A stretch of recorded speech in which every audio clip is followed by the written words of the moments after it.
Sahabat Samawa yang dirahmati Allah. Pernah nggak sih kita dengar nasihat rumah tangga yang disampaikan ulama lewat analogi sederhana, tapi dalam banget maknanya? Nasihat yang kelihatannya ringan, tapi sebenarnya itu pelajaran adab yang tinggi. Nah, malam ini kita akan membahas itu. Bukan cuma sebagai teori, tapi sebagai renungan, sebagai ilmu, sebagai pemahaman yang bisa bikin hubungan suami istri makin kuat, makin harmonis, makin saling ngerti. Islam itu indah. Bahkan dalam hal yang paling privat sekalipun ada adabnya, ada etikanya, ada tuntunan yang gak cuma bicara soal hak, tapi juga bicara soal rasa, soal empati, soal keseimbangan, dan soal keutuhan. Dalam Al-Quran Allah menyebut hubungan suami istri sebagai hubungan mawaddah warahmah, cinta yang penuh kasih sayang. Dan itu bukan sekadar romantisme, itu adalah sistem kehidupan. Ada hak suami, ada kewajiban istri, tapi di atas itu semua ada adab. Karena rumah tangga bukan cuma soal apa yang halal dan haram, tapi juga soal bagaimana cara memperlakukan pasangan sebagai manusia yang punya rasa dan kebutuhan emosional. Sekarang masuk ke analogi yang sering disebut dalam literatur keilmuan ulama klasik. Ada sebuah perumpamaan, jika jari dimasukkan ke telinga, lalu digerakkan, kira-kira yang merasakan sensasi itu jarinya atau telinganya. Pertanyaan ini bukan dimaksudkan untuk bicara fisik semata. Ini adalah retorika untuk menegaskan bahwa yang merasakan pengalaman terdalam dalam hubungan itu bukan yang memberi, tapi yang menerima.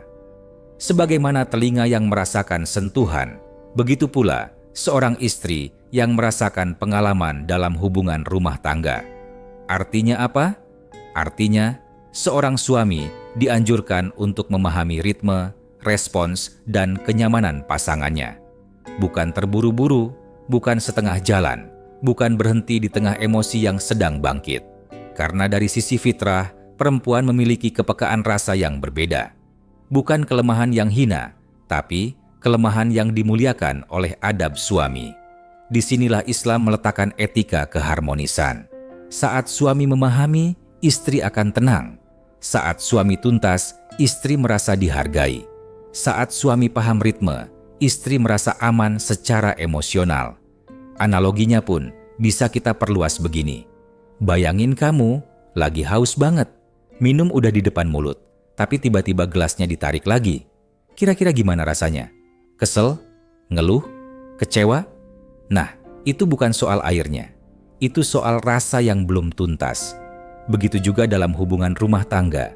Bukan cuma soal aktivitasnya, tapi soal rasa yang harus selesai, bukan digantung di tengah jalan. Lalu, ulama menegaskan lagi, dalam bahasan adab, seorang suami tidak dianjurkan menarik diri sebelum pasangannya mencapai puncak emosionalnya. Karena jika hubungan diputus di tengah rasa yang sedang memuncak, seringkali memicu keluhan, perdebatan kecil, atau kekecewaan yang seharusnya bisa dihindari. Dan ini penting, Islam tidak bicara soal siapa yang lebih nikmat, tapi siapa yang lebih dihargai, siapa yang lebih dipahami, dan siapa yang lebih ditenangkan.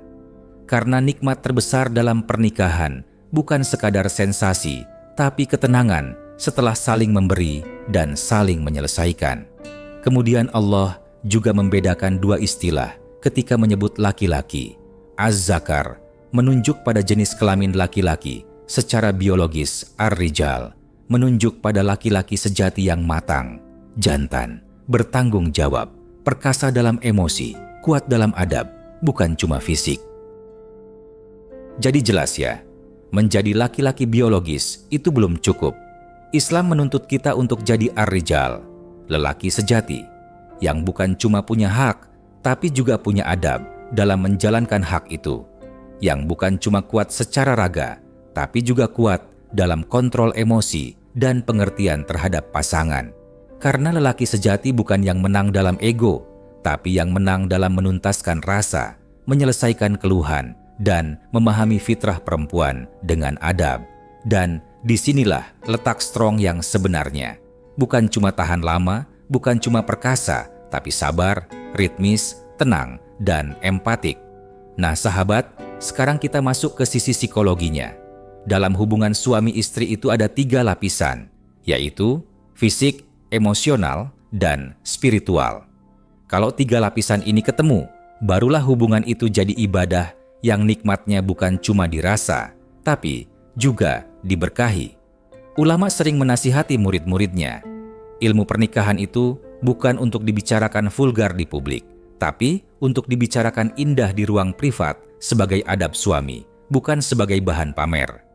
Karena kalau suami memahami ini, istrinya nggak banyak ngeluh. Kalau suami tuntas, istrinya nggak gampang kecewa. Kalau suami ritmis, istrinya nggak gampang marah. Dan kalau suami empatik, istrinya akan loyal dari hati, bukan dari tuntutan.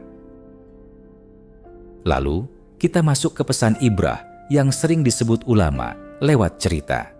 Ada seorang ulama yang menasihati muridnya yang baru menikah.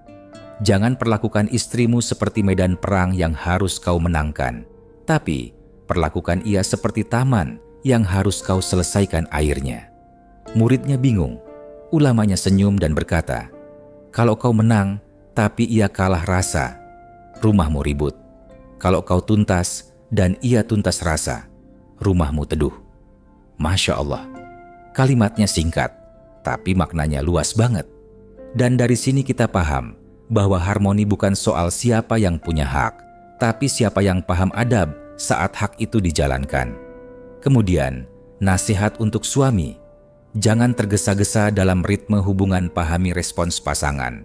Jangan berhenti di tengah emosi yang sedang bangkit. Jadilah ar-rijal dalam kontrol, bukan cuma az-zakar dalam biologis. Dan nasihat untuk istri. Komunikasikan kebutuhan dengan lembut, taat itu bukan pasif, tapi berdialog dengan adab. Loyal itu bukan diam, tapi berbicara saat rasa belum selesai, karena pernikahan itu bukan panggung satu arah. Itu dialog 2 jiwa. Dan di akhir, kita tutup dengan doa.